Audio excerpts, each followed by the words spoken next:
find out this city the city ordinance on this and to look at it and decide, okay, what's going on here.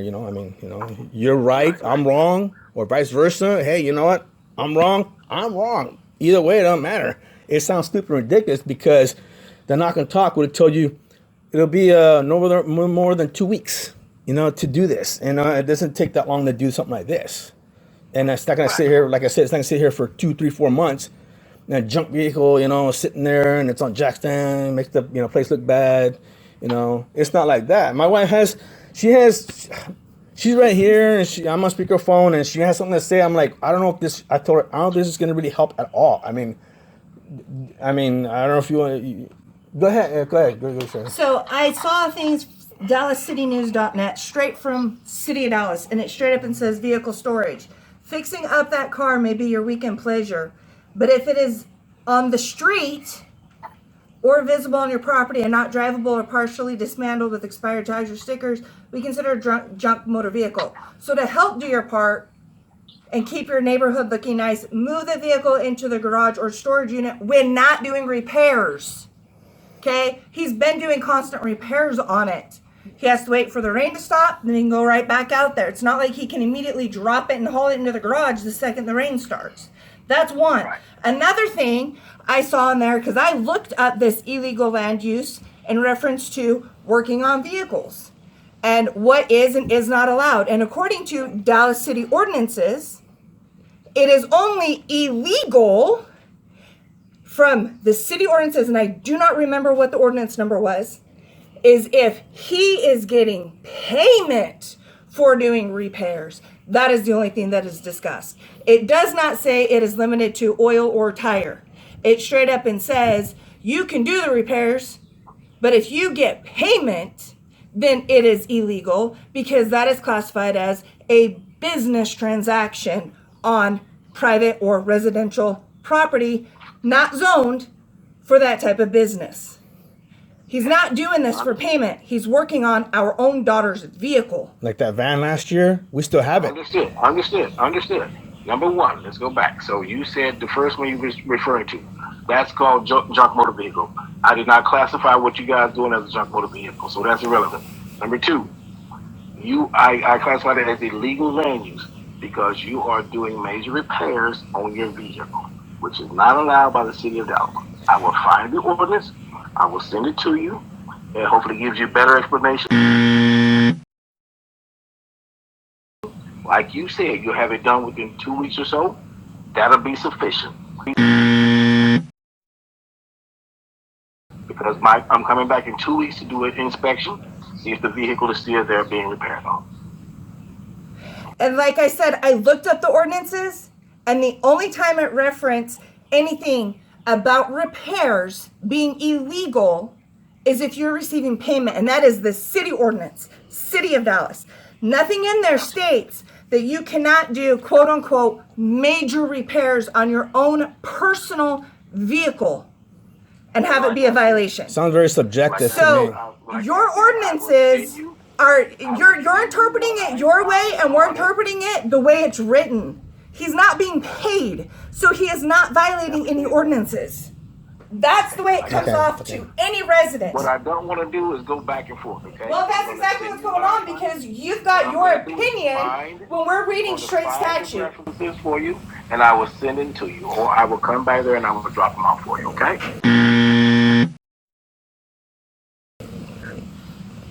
Hopefully that'll help you guys, all right?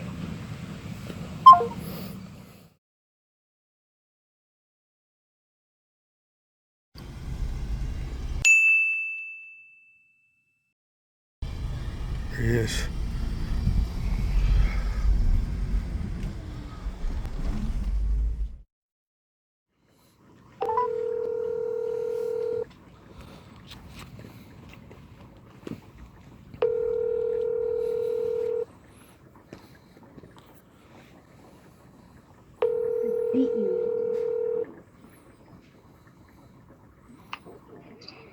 City of Dallas.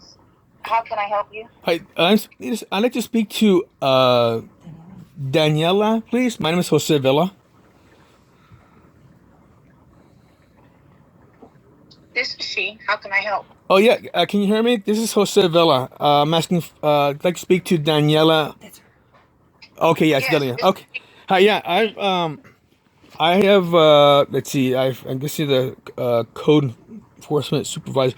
I have an issue with code inspector here in town, and I was referred to you by from last night's neighborhood meeting, that Zoom meeting that we had last night, because I had an issue with the code inspector. His name is David Bennett, and I purchased a car. I'll try to make this in a nutshell. Won't take too much time. Picked up a car from Grand Prairie and drove it over here without any issues, and it has quite a bit of miles. It's a 2003, and it needs new front end parts and a rear strut. And so last night's meeting, I asked what her name is from code enforcement. I said, "Is it legal for me to change the front strut, the rear struts, the front shocks, and the inner outer tie rods, and the lower control arm?" And she says, "No, as long as you're not doing anything heavy duty, like pulling the engine out, and transmission out, or doing that kind of stuff." Who said that? Told you no. I'm sorry. Which meeting were you? This is which our. meeting? We have our monthly neighborhood meeting, Singing Hills meeting on Zoom, and so I addressed my concern to a code enforcement rep. I can't remember her name is. Yes, that's her right there. Okay. So, anyways, I told her, I asked her. She says, "No, as long as you're not doing anything heavy duty and spilling chemicals, shouldn't be an Okay. issue." Go ahead. I don't agree with that. But what is your complaint? And we'll look it up, and then I can send you some information about what is not lawful. Or what is violating the ordinance as Okay. it relates to vehicle repair, because that's a little extensive. But I will do a little bit more investigating. But go ahead and get to the. You're saying that you had a problem with the inspector. Yes. Okay. So I felt that what he's going through is not reasonable. It's not rash. It's not reasonable. I never heard of. I lived in 4 states in 14 different towns. I never heard of. You're not allowed to change out a strut in your car, or spark plugs, a coil pack, a fuel filter for older vehicles. I never heard of that until now, and that's not what's.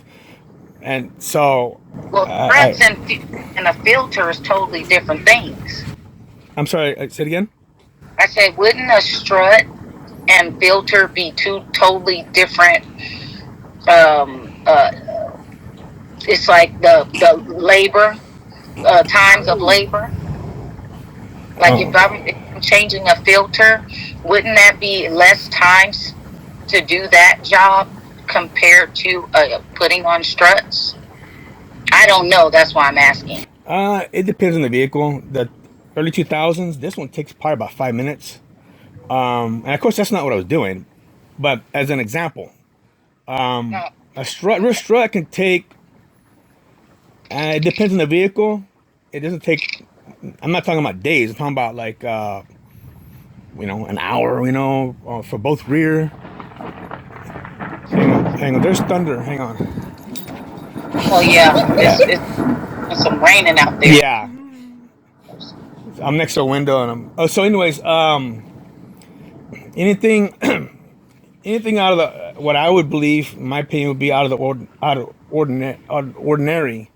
And so when I talked to Mr. Bennett, I said, he's saying, well, you can't be somewhere along the lines of being an automotive shop. So I'm not an automotive shop. This is my car. I purchased it, and we're keeping it. And my wife Googled the city ordinance about this, and to me, it seems to be very subjective, because not everything's all the same. So, so she had read something about, well, if you're gonna keep the car, you're not selling the car. So I'm like, okay, you know what, Mr. Bennett, send me the city ordinance. I want to see it. I don't want to see what's online. I want to see what you see. I'm not, because I've done public records requests, and what I saw online contradicts or twists what I can get, what public officials would use for their official use. So we got a letter in the mail right here, and nowhere does it show this the statute or where to look for, or the ordinance or anything like that. Nothing like that. So, and he gave us 2 weeks. Well, now he brought down to, I guess, in my opinion, retaliation down to 4 days instead of 2 weeks. Coming back to do a reinspection in about 2 weeks. To resolve the problem. And then it's been raining quite a bit lately in the last week. Yesterday, I went out there. I walk out there. It stopped raining. 2 minutes later, it starts raining again. Like, oh, I can't. It's already done right now. All I got to do is bring it down. It's already done. This is temporary. This is not a 2 month, 4, 8 month car sitting on jack stands. And then what the issue is here is that, and this is what I was told, because the way it looked like is the reason why I got Mr. Bennett's attention. Well, if he did what we call a knock and talk, like he did last year with the van that's behind that car, I think that all this could have been resolved. I think, maybe not. And he did no knock and talk. He did knock and talk. He knows who I am. We talked on the phone, I don't know how many times. We talked a few times in person. Everything went great. There's some code violations on my part. No problem. Am I bad? I'll fix it. No problem. Move along. This one right here seems, even if the city ordinance says so, you can't change a spark plug out in your car. Even if it says that, or a headlight. Even if it says that is irrational. That is totally way out of the norm to me. Not everybody has the money. Oh, a part costs $5 and you gotta spend $1,000 on labor. Who has the money to do that kind of stuff? There's YouTube. Go YouTube, learn how to do stuff, to do repairs on your car. That is totally, it doesn't even make a difference what the city ordinance says. You know, this is ridiculous. Never heard of anything like this before. And if there's something else like this anywhere in the country, I want to hear about it. Probably is, but I don't ever hear about it. And so, and he says, well, I'm just doing my job. And I said, well, that's what the Nazis said during the Nuremberg trials in the 1950s too as well. You know, we're going to abolish the 13th Amendment and bring back slavery, and the code enforcement is going to help enforce that too as well. That's ridiculous. It's not rational. It's not, it doesn't make sense to me that you can't do any of those things. If I go take out a spark plug out of the van back there right now, I broke the law? Is that what this comes down to? Is it a misdemeanor or a felony for me to change out a spark plug in my car? Is it a misdemeanor or a felony for me to,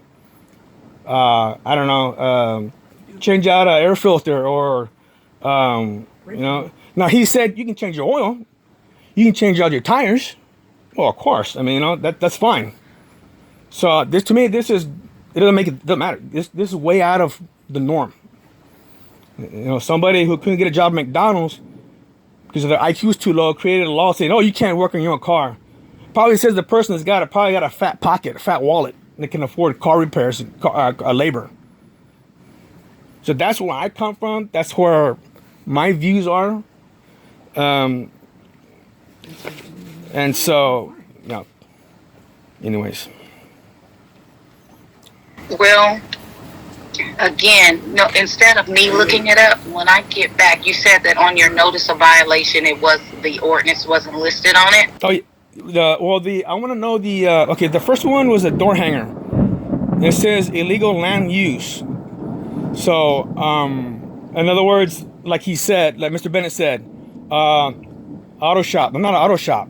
I'm keeping this car. I'm not fixing the van that I have from last year when it came by, when it's up on jack stands. We still have it. We didn't sell it.